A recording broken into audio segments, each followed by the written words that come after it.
এবার পরে political government ক্ষমতা এসছে, বিভিন্ন ধরনের মিডিয়া ইন্ডাস্ট্রিতে বিভিন্ন ধরনের সমস্যা হয়েছে, সেই সমস্যাগুলো সলভ করারও চেষ্টা হয়েছে, সেগুলো আমরা দেখেছি। কিন্তু এই সিলসিলাটা পরবর্তীতে আমরা দেখি যে যখন শেখ হাসিনা রেজিম ক্ষমতায় আসে তারপর থেকে কিন্তু মিডিয়া ইন্ডাস্ট্রিতে আরেক ধরনের নিপীড়ন শুরু হয়। সবচেয়ে বড় নিপীড়ন যেটা ছিল সেটা হচ্ছে একটা রিপ্রেসিভ ল এখানে ফর্ম করা হয়েছিল। আপনারা জানেন যে ডিজিটাল সিকিউরিটি অ্যাক্ট, এই ডিজিটাল সিকিউরিটি অ্যাক্টের হাজার হাজার মামলায় শত শত সাংবাদিককে কিন্তু ভিক্টিমাইজ হতে হচ্ছে। এবং সবচেয়ে বড় ঘটনা হলো যে মিডিয়ার মাধ্যমে একটা ক্রিমিনালিজ তৈরি করা হতো। যেমন ধরেন আমি যদি উদাহরণ দিই যে আমার বিরুদ্ধে একটা জঙ্গি নাটক করা হলো, সাপোজ আমার বিরুদ্ধে একটা ক্রাইম করা হলো যে সাপোজ এই কাজটা করে, পরবর্তীতে কিন্তু পুলিশ এসে আমাকে ধরে নিয়ে যেত। এই ধরনের কিন্তু অনেক ঘটনাগুলো আমরা দেখেছি এবং এটা জার্নালিজমের মাধ্যমে ক্রিমিনালাইজ করা হতো। এরপরে অ্যাডমিনিস্ট্রেটিভ সেন্সরশিপ ছিল, বিভিন্ন যে সমস্ত মিডিয়াগুলো গভর্নমেন্টের বিরুদ্ধে যারা রোল প্লে করতো, সংবাদ পরিবেশন করতো, তাদেরকে বিভিন্ন ধরনের সেন্সরশিপ দিত। এরপরে লাইসেন্সটাকে একটা প্রেশার টুল হিসেবে ইউজ করা হতো, গভর্নমেন্টের বিরুদ্ধে গেলে লাইসেন্সকে বাতিল করার একটা বড় ধরনের হুমকি দেওয়া হতো। এবং সিলেক্টিভ ডিস্ট্রিবিউশন অফ অ্যাডভার্টাইজমেন্ট যেটা ছিল সেটা হচ্ছে ভয়াবহ। আমরা দেখেছি যে সিলেক্টিভ কিছু পত্র পত্রিকা ছাড়া বা মিডিয়া ছাড়া তারা কিন্তু সরকারি কোনো বিজ্ঞাপন পেত না। আমি যখন জাহাঙ্গীরনগর বিশ্ববিদ্যালয়ে সাংবাদিকতা করছি সেই সময় আমি দেখতাম যে আমাদের ইউনিভার্সিটিতে প্রথম আলো এবং ডেইলি স্টার সহ নয়াদিগন্ত সংগ্রামকে সিন্ডিকেটে ডিসিশন নিয়ে বিজ্ঞাপনের থেকে বাদ দেওয়া হয়েছে। এটাতে প্রথম আলো ডেইলি স্টারও ছিল। সো এটা কিন্তু ছিল সেই সময়। এবং এটা শুধু আমি একটা ইনস্টিটিউটের ঘটনা বলছি, এটা প্রত্যেকটা সরকারি জায়গায় এ ধরনের ছিল। এরপরে মিডিয়ার ওনারশিপ ক্যাপচার করার একটা বড় জায়গা আমরা দেখেছি যে ক্ষমতায় আসার পরেই বিভিন্ন মিডিয়া ইন্ডাস্ট্রিতে কার কত পার্সেন্ট শেয়ার আছে এটা ছেড়ে দিয়ে সরকারি আওয়ামী লীগের লোকেরা, নেতারা, তাদের মদতপুষ্টরা তারা কিন্তু সেটা দখল করে নিয়েছিল। এবং আমরা দেখেছি যে বেশ কিছু গণমাধ্যম কিন্তু বন্ধ হয়ে গেছে। দিগন্ত টিভির কথা আমরা জানি, ইসলামিক টিভির কথা জানি, আমরা চ্যানেল ওয়ানের কথা জানি, আমার দেশের কথা জানি। এই টিভি চ্যানেলগুলো কিন্তু বন্ধ হয়ে গিয়েছিল। এবং এর পাশাপাশি আমরা দেখছি যে গত 3টা ইলেকশনে মিডিয়াকে এক প্রকার বায়াসড ভূমিকা রাখতে সর্বোচ্চ প্রেশারাইজ করা হয়েছে। কেমন? ফার্স্ট অফ অল যেটা করা হয়েছে সেটা হচ্ছে যে ইন্টারনেট শাটডাউন করে দেওয়া হয়েছে, 4G জায়গায় 2G করা হয়েছে। এরপরে সাংবাদিকরা গণমাধ্যমে রিপোর্ট পাঠাইতে পারে না, রিপোর্ট পাঠাইলেও সেটাকে সেন্সরিং করে দেশের সর্বোচ্চ রাষ্ট্রীয় ক্ষমতা ব্যবহার করে সেটাকে সেন্সরিংয়ের আওতায় নিয়ে আসা হয়। এবং তার মধ্য দিয়ে কিন্তু দেখা যাচ্ছে আমরা দেখেছি গত 23 সালের নির্বাচন, এরপরে হচ্ছে আমাদের 18 সালের নির্বাচন, 2014 সালের নির্বাচন, পত্রপত্রিকায় কিন্তু খুব বেশি রিপোর্ট দেখি না। সোশ্যাল মিডিয়ায় যতটুকু আসছে সেগুলো আমরা দেখছি ঘুরে ফিরে, কিন্তু পত্রপত্রিকায় এভিডেন্স রাখার মতো খুব বেশি রিপোর্ট কিন্তু আমরা দেখিনি যে নির্বাচন সুষ্ঠু হয়েছে, জনগণ মেনেছে, সব কিছু আছে। তারপরেও কিন্তু ঝুঁকি নিয়ে কিছু মিডিয়া কিন্তু তারপরেও দায়িত্ব পালন করেছে, এটা রাষ্ট্র কাঠামোকে চ্যালেঞ্জ করে।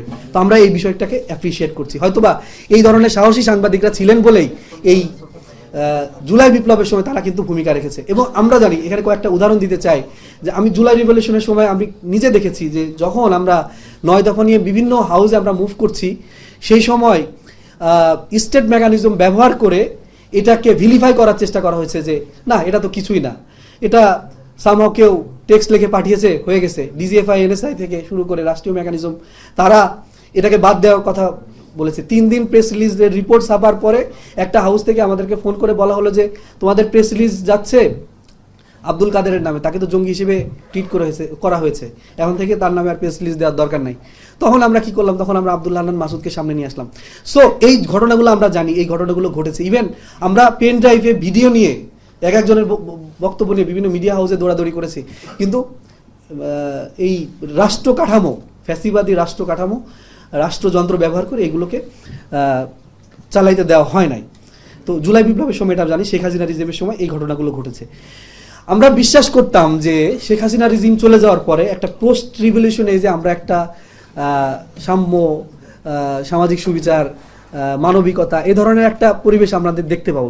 বিশেষ করে মিডিয়া ইন্ডাস্ট্রি একটা বড় ধরনের সংস্কার মধ্য দিয়ে যাবে, এটা আমরা বিশ্বাস করতাম। বাট বেশ কিছু অবস্ট্যাকল আমাদের সামনে চলে আসে এবং সেই জায়গায় আমরা এখানে বেশ কিছু জিনিস নিয়ে আসার চেষ্টা করেছি যে পোস্ট রিভলিউশনে যে মিডিয়া ইন্ডাস্ট্রিগুলো যে বিষয়গুলো ফেস করছে, এর মধ্যে আছে স্ট্রাকচারাল রিফর্ম, যেটা হওয়ার কথা ছিল সেটা হয়নি। আমাদের একটা সংস্কার কমিশন হয়েছিল, সেই কমিশন জাস্ট একটা রিপোর্ট দিয়েছে, রিপোর্টের কোনো এক্সিকিউশন আমরা দেখিনি।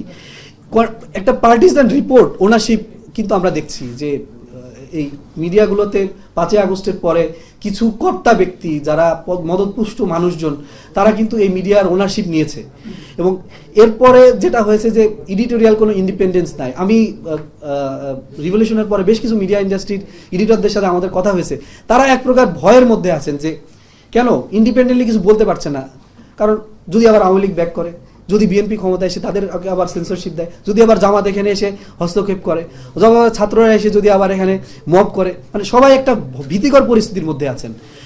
এরপরে আমরা যেটা দেখেছি সবচেয়ে যেটা মারাত্মক ছিল সেটা হলো কিছু বায়াসড কাভারেজ দেখেছি। এরপরে আমরা যেটা দেখেছি এর মধ্যে সেটা হলো যে মিডিয়াগুলো কিছু জায়গায় তারা প্রফেশনাল স্ট্যান্ডার্ড রাখতে তারা ব্যর্থ হয়েছে, এবং এর মধ্য দিয়ে যেটা হয়েছে যে পাবলিক ট্রাস্টের একটা ঘাটতি তৈরি হয়েছে। কারণ রিভলিউশনের পরে মানুষ তো, আমরা সাধারণ মানুষ হিসেবে খুবই আশান্বিত ছিলাম, কিন্তু সেই জায়গায় এই একটা বড় ঘাটতি তৈরি হয়ে গেছে, এবং এই জায়গাটা কীভাবে ফিল আপ হবে সেটাকে মিডিয়া ইন্ডাস্ট্রিকে সেটা ডিফাইন করতে হবে। বিশেষ করে বিভিন্ন মাল্টিমিডিয়া টিভি চ্যানেল, পত্র পত্রিকার যারা ওনার আছেন, যারা টেকনিক্যাল পার্সন আছেন, এডিটর আছেন, এবং এই সংশ্লিষ্ট কলাকৌশলী সাংবাদিকরা যারা আছেন তাদেরকে এটাকে ফিল আপ করতে হবে। আমরা আসলে কেন এই মিডিয়া কাভারেজ দিলাম, আমাদের ইসরাফিল ভাই বলেছেন যে আসলে এই জায়গাটা আমরা কেন নিলাম, তার আগে আমরা একটু বলে নিতে চাই যে আমরা কোনো কাউকে পক্ষপাতী হয়ে যে মিডিয়ার পুলিশিং করছি না, এটা আমরা আপনাদের সামনে ক্লিয়ার করতে চাই। আমরা কাউকে ভিলিফাই করতে চাই না, কাউকে গ্লোরিফাই করতে চাই না, আমরা জাস্ট যা ঘটেছে সেটাই আমরা দেশবাসীকে জানাতে চাই, যাতে দেশের মানুষ সচেতন হতে পারে, এবং আমাদের একটা দায়বদ্ধতা, সামাজিক দায়বদ্ধতার জায়গা থেকে আমরা এই কাজটা করেছি, এবং যাতে সাধারণ মানুষের একটা দায়বদ্ধতা তৈরি হয় এটাকে কনসিডার করার জন্য।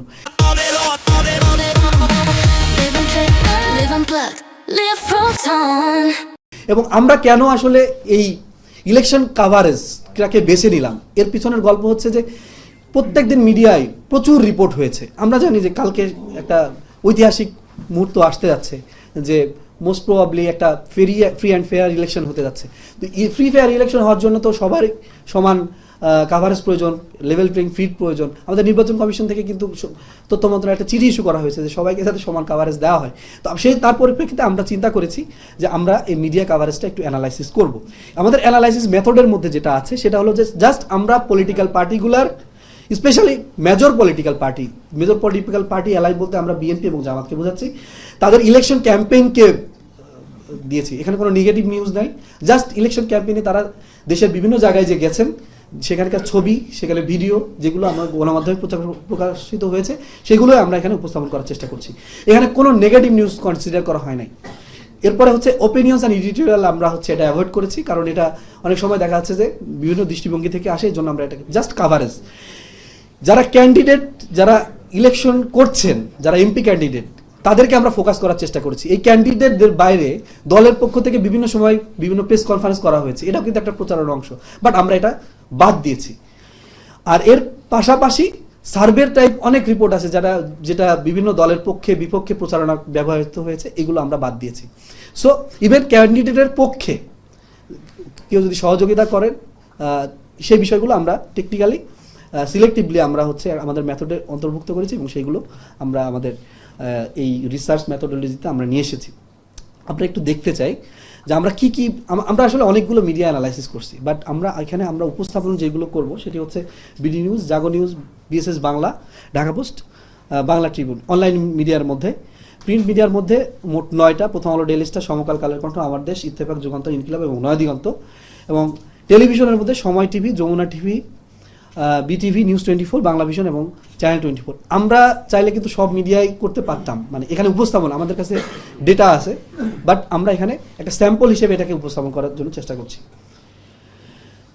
অনলাইন মিডিয়া কাভারেজ অ্যানালাইসিস, আমি প্রথমে বলে দিই, এটা আপনারা নিজেরাও গণমাধ্যমে কাজ করেন, আমরা গণমাধ্যমে কাজ করি, আমরা কাউকে বায়াস করার জন্য, কাউকে ভিলিফাই করার জন্য এই ইনফরমেশন দিচ্ছি না। এটাকে জাস্ট আমরা for the sake of public awareness, এটাকে পাবলিক অ্যাওয়ারনেস যে মিডিয়াগুলো আসলে কিভাবে কাজ করছে সেই বিষয়টাকে আমরা দেশ ও জাতির সামনে তুলে ধরতে চাচ্ছি।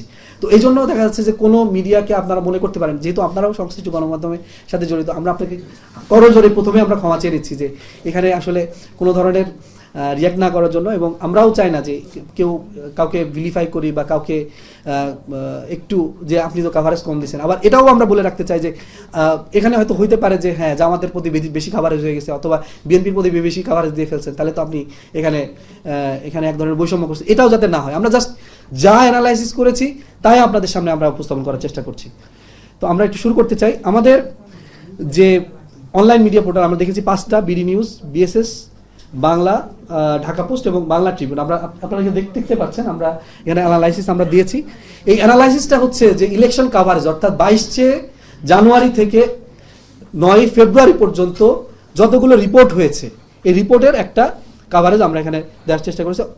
ম্যাক্সিমাম ক্ষেত্রেই তারা বিএনপিকে কাভারেজ দেওয়ার জন্য বেশি চেষ্টা করেছে। আপনারা গ্রাফ দেখতে পাচ্ছেন এখানে বিডি নিউজ 227টা বিএনপির পক্ষে, বিএনপি এবং বিএনপি এলাই, এবং জামাতের পক্ষে 66টা, বাকিগুলো আপনারা একটু দেখে নিতে পারেন। বিডি নিউজের ক্ষেত্রে জাস্ট প্রতিদিন দিনের হিসাবটা আপনারা একটু দেখবেন প্লিজ। 22 জানুয়ারি থেকে 9 ফেব্রুয়ারি পর্যন্ত প্রতিদিন কি পরিমাণ কাভারেজ হয়েছে। প্রথম দিন বিএনপি 31টা কাভারেজ, বিএনপি এবং বিএনপি এলাই, জামাত এবং জামাত এলাইকে দেওয়া হচ্ছে 9টা।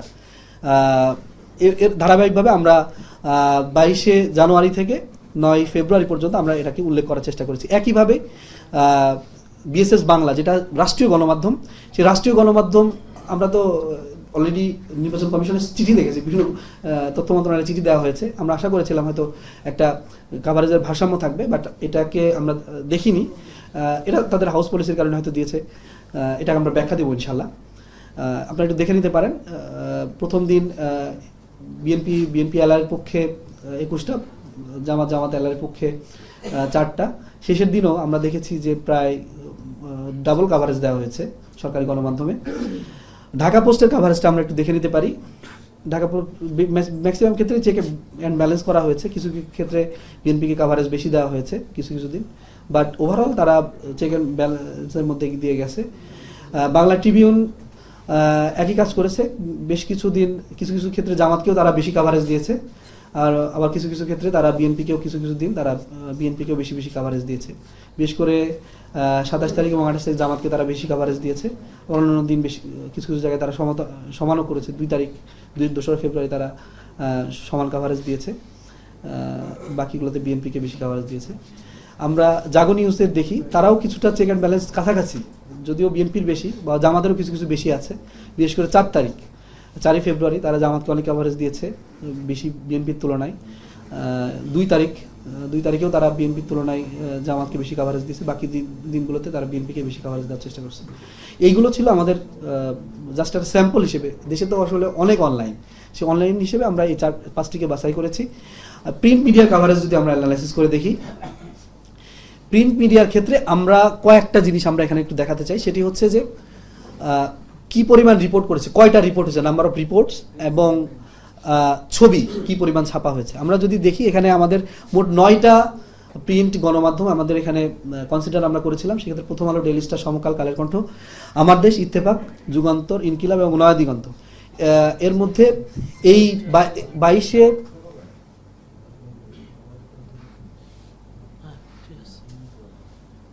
একটু সহযোগিতা করার জন্য অনুরোধ জানাচ্ছি। জি,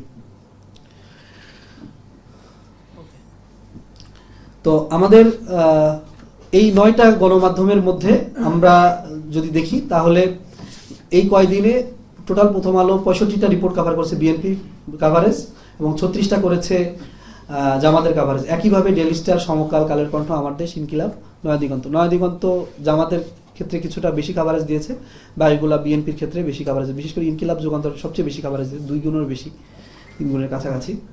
কালের কণ্ঠ দিয়েছে। ফটো, আমরা একটু ফটো দেখতে চাই, ফটো কাভারেজ কিভাবে দিয়েছে। এই 22 জানুয়ারি থেকে 9 ফেব্রুয়ারি পর্যন্ত প্রথম আলো মোট 78টি বিএনপির কাভারেজের ছবি প্রকাশ করেছে, এবং জামাতের ছবি প্রকাশ করেছে 46টি। ডেইলি স্টার করেছে বিএনপির 50টি, জামাতের 33টি, সমকাল বিএনপির 75টি, জামাতের 37টি, অলমোস্ট মানে সব দ্বিগুণের কাছাকাছি। ইত্তেফাক সবচেয়ে বেশি কাভারেজ, প্রায় 3 গুণের কাছাকাছি, মানে বিএনপির যা কাভারেজ হয়েছে জামাতের তার 1/3। নয়া দিগন্ত কিছুটা হলেও জামাতকে প্রিফারেন্স দেওয়ার চেষ্টা করেছে, যদিও কাছাকাছি ছিল। ফটো কাভারেজের ক্ষেত্রে। আমরা যদি প্রথম আলোর রিপোর্ট কাভারেজ দেখি তাহলে 23 তারিখ থেকে, অর্থাৎ 22 তারিখের যদি কাভারেজ হয় তাহলে সেটা হলো 23 তারিখে, অর্থাৎ একদিন পরে পত্রিকা বের হয়। তো সেটার অ্যানালাইসিস আমরা 23শে জানুয়ারি থেকে 10ই ফেব্রুয়ারি পর্যন্ত আমরা এটাকে কনসিডার করেছি। তো আমরা একটু দেখে নিতে চাই, এখানে আপনারা দেখতে পাবেন যে 4ই ফেব্রুয়ারি সেদিন আসলে শবে বরাতের বন্ধ ছিল, ওই দিন কোনো পত্রিকাই বের হয়নি। আর এদিন 6 তারিখে যেটা হয়েছে, 6 তারিখে প্রথম আলো নিজেই বিএনপির একটা বিজ্ঞাপন ছেপেছে, ওই জন্য ওই জিনিসটা আমরা আমাদের কনসিডারেশনে আমরা নিয়ে আসিনি। একই ক্ষেত্রে ডেইলি স্টারের ক্ষেত্রে দেখে নেওয়া যায়, তারা ম্যাক্সিমাম দিনই চেক অ্যান্ড ব্যালেন্স করেছে, কিছু কিছু ক্ষেত্রে বিএনপিকে বেশি কাভারেজ দিয়েছে। 4 তারিখে তো শবে বরাতের বন্ধ ছিল, ওই জন্য তাদের পত্রিকা বের হয়নি। সমকালের ক্ষেত্রেও তারা কিছু কিছু ক্ষেত্রে সমতা বিধান করার চেষ্টা করেছে, কিন্তু ম্যাক্সিমাম ক্ষেত্রেই বিএনপিকে কাভারেজ বেশি দিয়েছে। কালের কণ্ঠের ক্ষেত্রে বেশিরভাগ ক্ষেত্রেই বিএনপিকে কাভারেজ বেশি দেওয়া হয়েছে। আপনারা একটু দেখে নিতে পারেন, বলতে গেলে অনেক সময় লেগে যাবে, আমি সংক্ষেপে চেক করার চেষ্টা করছি। আমার দেশের ক্ষেত্রে তারা চেক অ্যান্ড ব্যালেন্স করার চেষ্টা করেছে, বাট তারা কিছু কিছু দিন জামাতকে বেশি কাভারেজ দিল, ম্যাক্সিমাম ক্ষেত্রে বিএনপিকে তারা বেশি কাভারেজ দিয়েছে। ইত্তেফাকের নিউজগুলো কেমন কাভারেজ দিয়েছে এটা একটু দেখে নেওয়া যায়, ম্যাক্সিমাম দিনই বিএনপিকে তারা বেশি কাভারেজ দিয়েছে।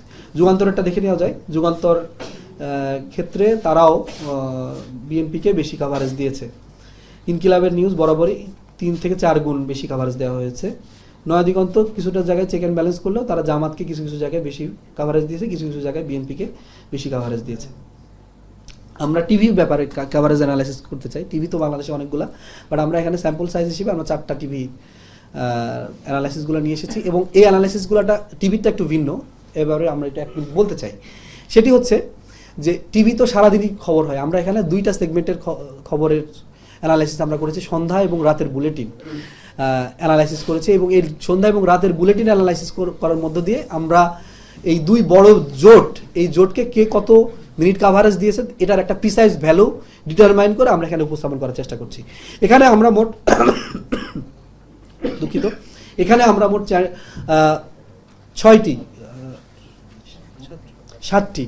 7টি টিভি চ্যানেলকে উপস্থাপন করার চেষ্টা করেছি। Channel 24, DBC, news 24, Bangla Vision, BTV, Jamuna TV এবং সময় টিভি। এইটা হচ্ছে comparative screen time BNP alliance এবং জামাত অ্যালায়েন্সের মধ্যে। এটা একটা প্রিসাইজ ভ্যালু, হতে পারে 3 মিনিট 10 সেকেন্ড, 5 মিনিট 20 সেকেন্ড। এইটাকে আমরা অ্যাভারেজ করেছি, অ্যাভারেজ করে এখানে উপস্থাপনযোগ্য করে এখানে উপস্থাপন করছি। তো আমি আবারও বলেছি যে সারাদিনের তো কাভারেজটা অ্যানালাইসিস করে স্ক্রিন টাইমটা দেওয়া কঠিন, তো সেই জায়গায় আমরা সন্ধ্যা এবং রাতের যে বুলেটিন, এই বুলেটিনটাকে আমরা স্ট্যান্ডার্ড ধরে সেটাকে আমরা এখানে নিয়ে আসার চেষ্টা করেছি। আমরা যদি কম্পারেটিভ স্ক্রিন অ্যানালাইসিস দেখি যে চ্যানেল 24-এ ম্যাক্সিমাম দিন তারা হচ্ছে সমান কাভারেজ দেওয়ার চেষ্টা করেছে, কিছু কিছু দিন বিএনপিকে বেশি কাভারেজ দেওয়ার চেষ্টা করা হয়েছে। আমি আবারও বলছি যে এটা কিন্তু শুধুমাত্র সারাদিনের নয়, সন্ধ্যার এবং রাতের বুলেটিন, এই বুলেটিন অ্যানালাইসিস করে আমরা কিন্তু বলছি। এরপর কম্পারেটিভ স্ক্রিন টাইম যদি নিউজ 24-এ দেখি, তারা বেশিরভাগ দিনই বিএনপি বেশি কাভারেজ দেওয়ার চেষ্টা করেছে। আপনারা যদি দেখে নেবেন 22শে জানুয়ারি থেকে 9 ফেব্রুয়ারি পর্যন্ত আমরা এই অ্যানালাইসিস করেছি, এখানে গ্রাফে আমরা দেখানোর চেষ্টা করেছি। সময় টিভি কিছু কিছু জায়গায় তারা চেক অ্যান্ড ব্যালেন্স করার চেষ্টা করেছে, কিন্তু কিছু কিছু জায়গায় তারা বিএনপিকে 4 গুণেরও বেশি কাভারেজ দিয়েছে, বিশেষ করে 6 ফেব্রুয়ারি, 7 ফেব্রুয়ারি, 8 ফেব্রুয়ারি, 9 ফেব্রুয়ারি প্রথম মাঝখানে তারা কিছু চেক অ্যান্ড ব্যালেন্স করার চেষ্টা করেছে। কম্পারেটিভ স্ক্রিন টাইম যমুনা টিভির ক্ষেত্রে তারাও বিএনপিকে বেশি কাভারেজ দিয়েছে, জামাতকে কিছু কিছু জায়গায় ব্যালেন্স করার কোনো চেষ্টা করা হয়নি, তবে আমরা আশা করবো তারা ব্যালেন্স করবে। কিছু কিছু দ্বিগুণেরও বেশি কাভারেজ দেওয়া হয়েছে। বাংলা ভিশনেরটা দেখে নিই, এটাও দ্বিগুণেরও বেশি কাভারেজ দেওয়া হয়েছে, আপনারা দেখতে পাচ্ছেন। বাংলা ভিশন, বিটিভি রাষ্ট্রীয় বার্তা সংস্থা, রাষ্ট্রীয় টেলিভিশন, তারা কিছু কিছু জায়গায় চেক অ্যান্ড ব্যালেন্স করার চেষ্টা করেছে, কিছু কিছু জায়গায় বিএনপিকে কাভারেজ বেশি দিয়েছে, কিছু কিছু জায়গায় জামাতকে কাভারেজ বেশি দিয়েছে। রাষ্ট্রীয় সংস্থার ওভারঅল আমার কাছে মনে হয়েছে সমান কাভারেজ দেওয়ার চেষ্টা করছে। আমাদের কিছু অ্যাপিয়ালস আছে আপনাদের মিডিয়া ইন্ডাস্ট্রির প্রতি। আমরা প্রথমে বলে নিই যে আমরা জাস্ট এই কয়েকটা অ্যানালাইসিস আপনাদের সামনে উপস্থাপন করলাম, যেটা উপস্থাপনযোগ্য। আমরা কিন্তু অনেকগুলা এর বাইরেও বেশ কিছু মিডিয়া যেগুলো মেইন স্ট্রিম আছে সেগুলো কিন্তু অ্যানালাইসিস করেছি, কিন্তু সময়ের কারণে এগুলো উপস্থাপিত হলো না। যদি কেউ আমাদের কাছে ডাটা দেখতে চান আমরা আপনাদেরকে প্রোভাইড করতে পারবো ইনশাল্লাহ। তো আমরা এই জিনিসগুলো উপস্থাপন করার মধ্য দিয়ে আমরা আসলে মিডিয়া ইন্ডাস্ট্রির কাছে কি চাই সেই বিষয়গুলো আমরা একটু উপস্থাপন করতে চাই, সেটি হচ্ছে যে আমরা প্রথম যে চাওয়াটা সেটা হচ্ছে ভাই আপনারা পলিটিক্যাল নিউট্রালিটিটা বজায় রাখেন, আইদার আমি বিএনপি হই বা জামাত হই বা যাই হোক এনসিপি হই, কিন্তু আমার কাজের ক্ষেত্রে যাতে এর প্রভাব না পড়ে। ইউকেতে ইউএসএতে যে ডেমোক্রেসি আছে সেই ডেমোক্রেসিতে আমরা দেখি যে মিডিয়া ইন্ডাস্ট্রিগুলা আগেই একটা দলের পক্ষ নিয়ে নেয়। আমরা গার্ডিয়ানের কথা জানি, ব্রিটিশে ইউকে ইন্ডিপেন্ডেন্টের কথা জানি, তারা কিন্তু আগেই কেউ লেবার পার্টি কেউ নিয়ে নেয়, কনজারভেটিভ পার্টি নিয়ে নেয়, কিন্তু নেওয়ার পর তারা যে কাজটা করে সেটা হলো যে আমি একটা দলের পক্ষ নিয়ে নিলাম বাট আমার কাজে এটার কোনো প্রভাব পড়বে না, এবং সেই প্রফেশনালিজমটা কিন্তু তারা বজায় রাখে।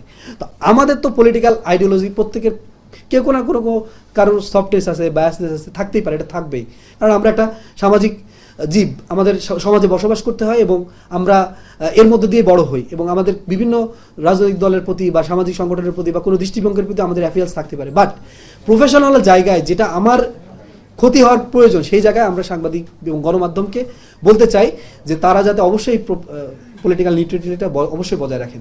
এর পাশাপাশি ফেয়ার এবং ব্যালেন্স কাভারেজ যাতে তারা দেন, এবং আমরা অলরেডি দেখলাম যে এখানে কিছুটা ফেয়ার ব্যালেন্স কাভারেজ দেওয়ার ক্ষেত্রে হয়তো ফেয়ার কাভারেজ দেওয়া হয়েছে, এখানে কিন্তু আনফেয়ারের কোনো কাভারেজ হয়নি, মানে আনফেয়ারের কিছু নাই, জাস্ট যা ঘটেছে তাই কিন্তু দেখানো হয়েছে, কিন্তু এখানে ব্যালেন্স রাখার প্রয়োজন ছিল বলে আমরা মনে করছি। আপনাদের ফ্যাক্ট চেকিং মেকানিজম যেগুলো আছে মিডিয়া ইন্ডাস্ট্রির, এই মেকানিজমটা আরও বেশি শক্তিশালী করা দরকার। প্রচুর পরিমাণ প্রোপাগান্ডা আসতেছে, এই যে লাইলাতুল গুজব একটা শুরু হয়েছে, গতকালকে রাতে কিছু গুজব হয়েছে, আজকে হবে, কালকে হবে, এবং জুলাই রিভলিউশনের সময় দেশে যেমন একটা অস্থিরতা ছিল সেই সময় আমরা দেখেছি। তো এই জায়গাগুলো মিডিয়া ইন্ডাস্ট্রিতে যদি না থাকে তাহলে কিন্তু কাজ হবে না। Journalistic ethics and professional standard অবশ্যই বজায় রাখতে হবে, এটা আমাদের মিডিয়া ইন্ডাস্ট্রির প্রতি অ্যাপিয়ালস।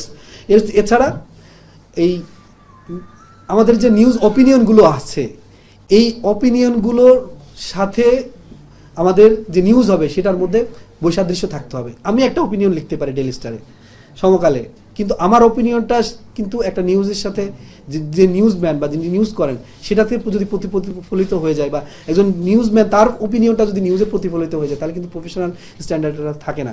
তো সেই জায়গা থেকে আমরা এটাকে মেনটেন করার জন্য আপনাদেরকে অনুরোধ জানাবো। মিডিয়া ইন্ডাস্ট্রি যারা কর্মরত সাংবাদিক আছেন, কলাকুশলী আছেন, অবশ্যই তাদের সিকিউরিটি সেফটি ইনশিওর করার একটা গণমাধ্যমের অবশ্যই দায়িত্ব।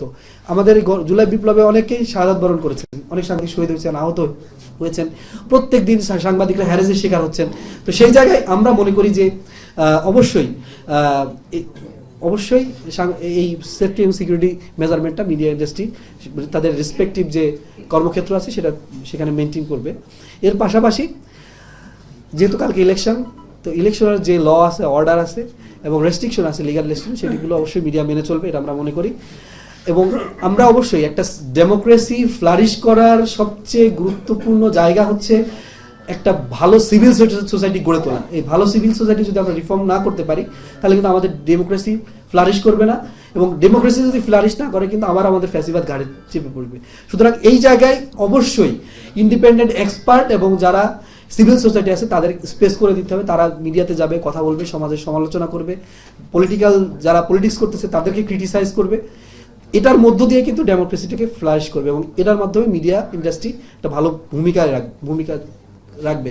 আমরা দেখি যে এখনকার টক শোগুলো কিছুটা বায়াসড হয়ে যাচ্ছে, এটা আমাদের কাছে মনে হচ্ছে, কিন্তু এটাকে চেক অ্যান্ড ব্যালেন্স করার দায়িত্ব কিন্তু মিডিয়া ইন্ডাস্ট্রি, যিনি হোস্ট অথবা যারা গেস্টদেরকে দাওয়াত দেন তাদের, এই জিনিসগুলো কিন্তু আমরা দেখতে পাচ্ছি না। এর পাশাপাশি আমাদের মিডিয়া ওনারশিপ এবং কনফ্লিক্ট অফ ইন্টারেস্টের জায়গায় খুব বেশি অনেস্ট হওয়া লাগবে। কারণ আমি ধরেন সাপোজ XYZ আমি একটা মাল্টিমিডিয়ার চালাই, আমি যদি মনে করি যে আমার মাল্টিমিডিয়ার বিএনপির পক্ষে কিছু রিপোর্ট দিয়ে বা জামাতের পক্ষে কিছু রিপোর্ট দিয়ে আমি যদি এই পলিটিক্যাল কিছু সুবিধা নিতে পারি তাহলে তো আমি অনেক গেইন করলাম। কিন্তু আমাদেরকে একটা মনে রাখতে হবে, আমরা এমন একটা জায়গায় দায়িত্ব পালন করছি বা এমন একটা জায়গায় কাজ করছি, আমাদের একটা শব্দ, একটা কথা, একটা ন্যারেটিভের উপরে ভিত্তি করে কিন্তু পাবলিক মোটিভেট হয়। তো সেই জায়গায় আমাদেরকে দায়িত্বশীলতার পরিচয় দিতে হবে। এবং আমরা এই ডিজিটাল প্ল্যাটফর্মগুলো, প্রত্যেকেরই ডিজিটাল প্ল্যাটফর্ম আছে, টিভির আছে, টিভি তো নিজেই ডিজিটাল প্ল্যাটফর্ম, মাল্টিমিডিয়া নিজেই ডিজিটাল প্ল্যাটফর্ম, পত্রিকার আজকে ডিজিটাল প্ল্যাটফর্ম হয়েছে। এই প্ল্যাটফর্মগুলোতে আমরা যাতে রেসপন্সিবিলিটি দেখাইতে পারি, শো করতে পারি, আমাদের দ্বারা যাতে কোনো ধরনের বায়াস নিউজ প্রকাশিত না হয়, কোনো ধরনের গুজব প্রকাশিত না হয়, কোনো ধরনের মিথ্যা জিনিস যাতে না হয়, সেজন্য আমরা মিডিয়া ইন্ডাস্ট্রি যারা চালান, যারা কর্মরত সাংবাদিক আছেন, যারা পলিসি লেভেলে যারা আছেন, তারা অবশ্যই এই জায়গাগুলো দেখবেন বলে আমরা আশা করি।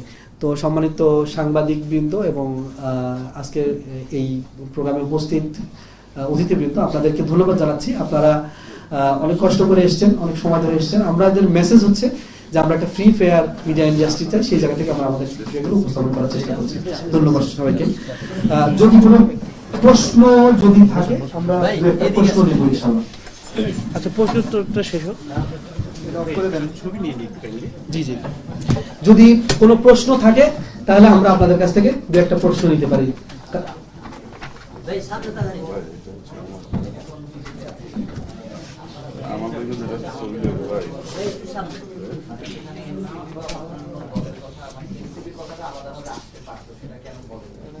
আর দ্বিতীয়ত হচ্ছে এটা সমান কভারেজ কেন হতে হবে, মানে এটার মানে কোনো স্ট্যান্ডার্ড আসলে আছে কিনা ইন্টারন্যাশনাল, যে সবাইকে সমান কভারেজ দিতে হবে, কারণ সবার ভোটের পরিসংখ্যান বা হচ্ছে সবার অবস্থান তো আসলে একই রকম না। আর সর্বোপরি হচ্ছে যে আপনারা কয়েকদিন আগে থেকে দেখলাম যে ফটো কার্ড দেওয়া শুরু করেছেন, যেখানে আমরা দেখেছি যে বৈষম্যটা আমাদের চোখে পড়েছে, যে 53টা নিউজ হয়তো করেছে, অন্য পক্ষের হয়তো 2টা করেছে। মানে এইটা করার পরে মানে কোন পরিবর্তন কেন? আচ্ছা, একটু দাঁড়িয়ে ফেলুন।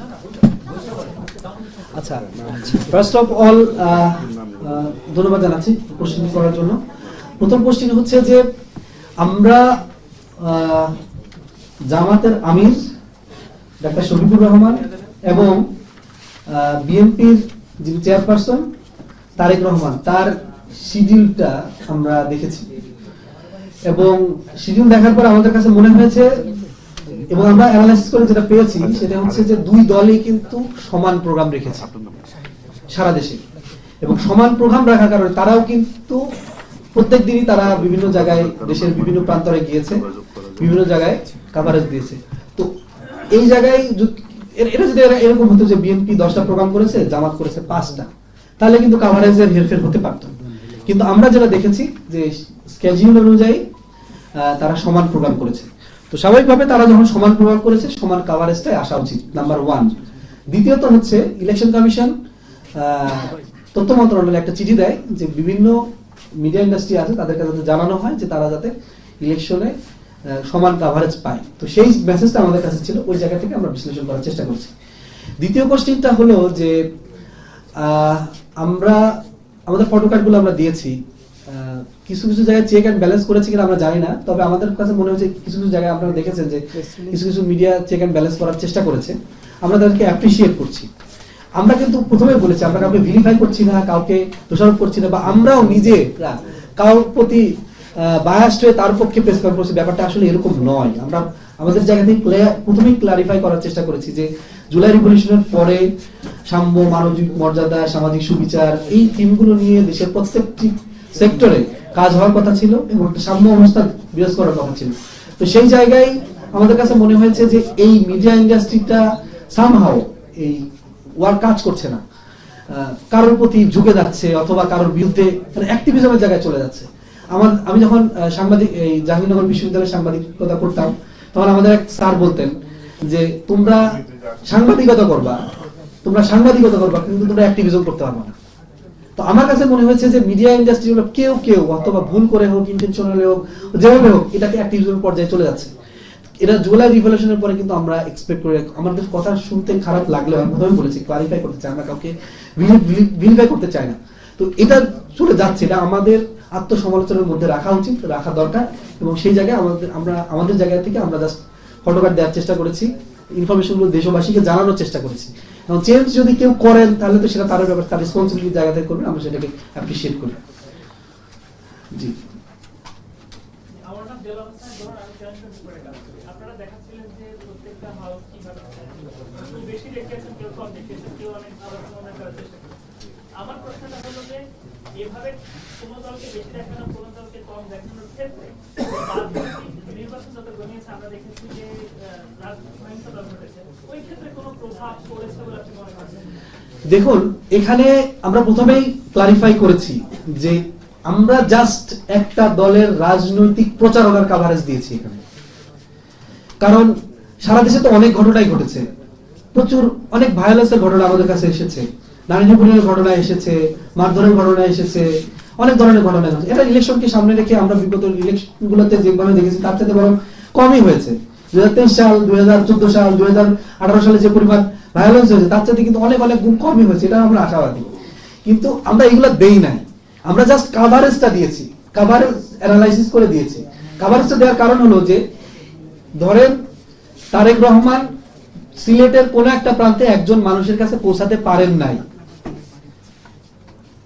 তিনি একটা মানুষের কাছে পৌঁছাতে পারেন না, অনেক প্রোগ্রাম করছেন, কিন্তু এই কাভারেজে কোনো মিডিয়া যদি কাভারেজ বেশি দিত তাহলে কিন্তু ওই লোকের কাছে কিন্তু তিনি পৌঁছে যেতেন।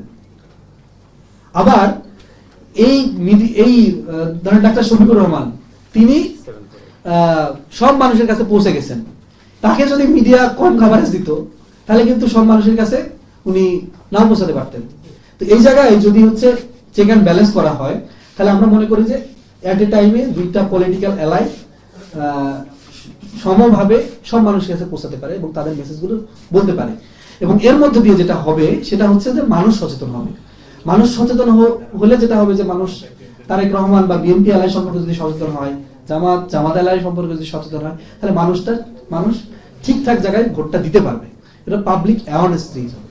আরেকটি প্রশ্ন ভাই সম্ভবত করেছিলেন, সেটি হচ্ছে যে আমরা এনসিপি কে কেন আনলাম না।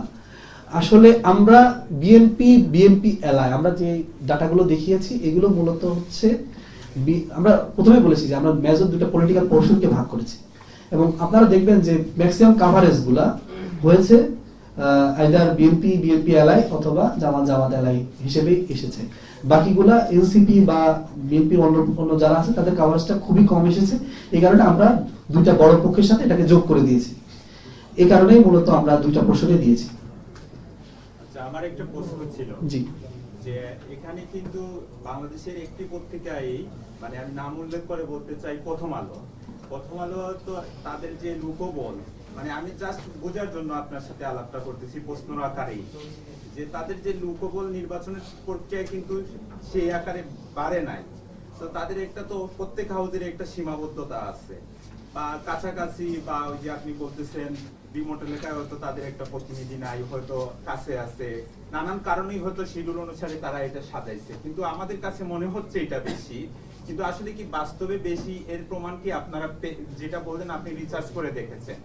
তাদের যে পলিসিগত বিষয় আছে তারা তো অন্য বিষয়েও ধরেন ছোট দল বাংলাদেশ সাংস্কৃতিক মুক্তিযুদ্ধ তাদের কথাও তারা কিন্তু নিয়মিত নিউজ দিয়েছে, নারীদের ক্ষেত্রেও তারা কিন্তু নিয়মিত দিয়েছে।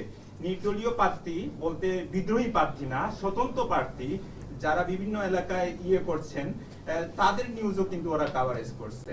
এবং শুধু এটাই না, সংখ্যালঘুদের যে বিষয়গুলো রয়েছে নির্বাচনে যারা ক্ষতিগ্রস্ত হতে পারে নারী শিশু তাদের পক্ষেও কাজ করেছে এবং তারা ফ্যাক্ট চেকিং চালু করেছে, এশিয়া পোস্ট চালু করেছে রিসেন্টলি।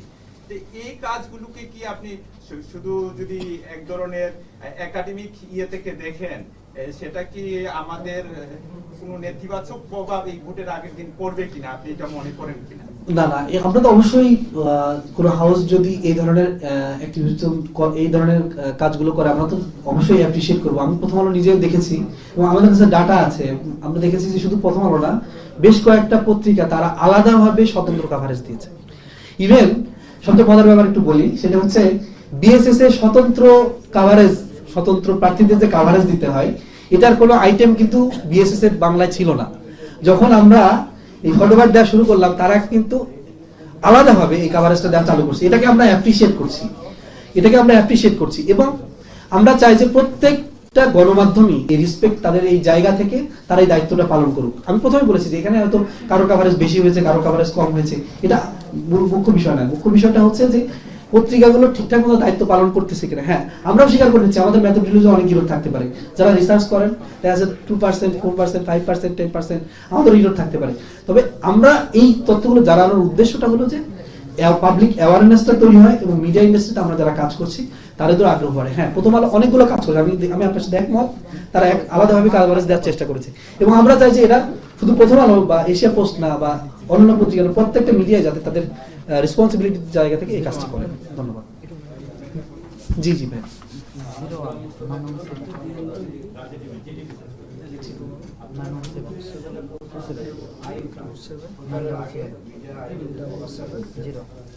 সালের একটা আইনটা দিলেন, পরবর্তীতে শেখ হাসিনার আইনটা আনলেন। এর মধ্যবর্তী যে গ্যাপ, মিটার উপরে যে আইনগুলো হয়েছে, সেই আইনগুলো যদি আপনারা গঠনে আনা উচিত ছিল কিনা? আচ্ছা, আমরা আনতে পারতাম।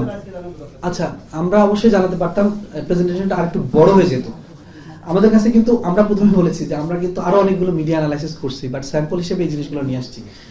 শেখ মুজিবুর রহমান, উনার ইতিহাসটা হচ্ছে বর্তমান কনটেক্সটটাতে রিলেভেন্ট এই কারণে যে কিছুদিন আগে তার মেয়ে শেখ হাসিনা দেশ থেকে পালাই গেছে। সাথে আমরা জুলাই রেগুলেশন করছি অনেকটা শেখ হাসিনার বিরুদ্ধে গিয়ে, এবং এখানে অনেক ধরনের ঘটনা ঘটেছে, এটা আমরা জানি। ওইটাকে রিলেভেন্ট করার জন্য আমরা কিন্তু শেখ মুজিবুর রহমানের বিষয়টা নিয়ে আসছি। আর আরেকটা বিষয় হলো যে আমরা স্বাধীনতার পর গোড়ায় আসলে কি সমস্যা ছিল। আমাদের স্বাধীনতা যুদ্ধের পরে কিন্তু আমাদের সবচেয়ে বড় পরিবর্তন করার সুযোগ ছিল, যেটা জুলাই রিভলিউশনের পরেও কিন্তু সেই অপরচুনিটিটা ছিল না। সেখানে কিন্তু এক পুরো রাষ্ট্র কাঠামোটা আবার নতুন আঙ্গিকে সাজানোর সুযোগ হয়েছিল আমাদের, সেই জায়গায় কিন্তু আমরা ফেল করছি। আমাদের জুলাই রিভলিউশনের পরে কিন্তু পুরো রাষ্ট্র কাঠামো চেঞ্জ হয় না, কিছু কিছু জায়গায় সিলেক্টিভ জায়গায় কিছু ম্যান পাওয়ার বসছে, এরপরে তারা রিফর্ম নিয়ে আসার চেষ্টা করছে। তো এই জন্য ওইটার সাথে এটা আমরা কানেক্ট করার চেষ্টা করছি। মাঝখানে জিয়াউর রহমান সাহেব, এরশাদ সাহেব বা বিএনপি নিজে একবার ক্ষমতা ছিল, সেখানে কিন্তু কিছু কাজ হয়েছে, সেগুলো নিয়ে আসতে পারলে ভালো হতো। তবে আপনাদের যদি কোনো ইনফরমেশন জানার প্রয়োজন হয়, আমরা ইনশাআল্লাহ জানাবো, প্রোভাইড করব। আচ্ছা, আমি আমার নাম প্লাবন তারিক, আমি মিডিয়া ওয়াচের রিসার্চ কোঅর্ডিনেটর হিসেবে কাজ করছি। জি, আর যদি কোনো প্রশ্ন থাকে তাহলে, না হলে আমরা শেষ করতে পারি।